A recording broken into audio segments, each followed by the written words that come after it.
Last night on Charlie Rose's show on PBS, former Senator Fred Thompson is the guest.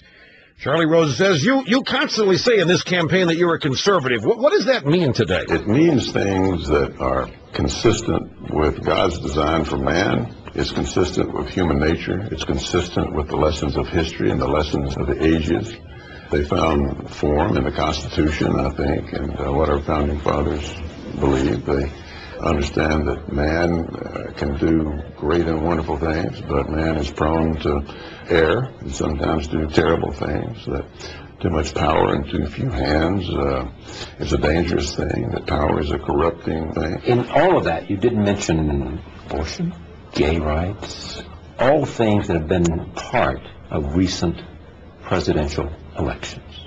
Those, well, you're talking about different things there. Those are issues that are before us, which derive from principles. Now, this is just fabulous to me. This is just great. Here, Charlie Rose asks Fred Thompson, well, what is a conservative today anyway?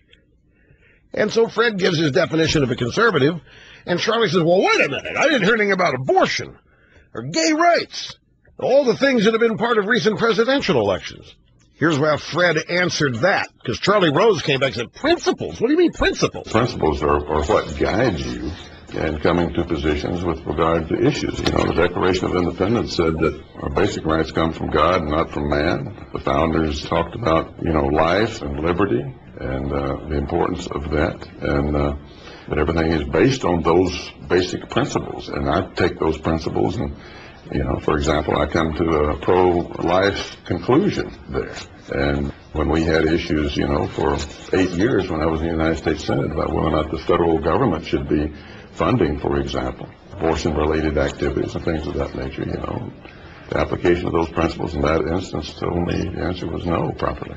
I guarantee you Charlie Rose is clueless here. None of this, he's maybe listening to, Mongolese, as Fred Thompson's going through all this. Sometimes you have to laugh at these poor cliched liberals who just live in the most closeted, cocooned world while thinking they are the most worldly and erudite among us.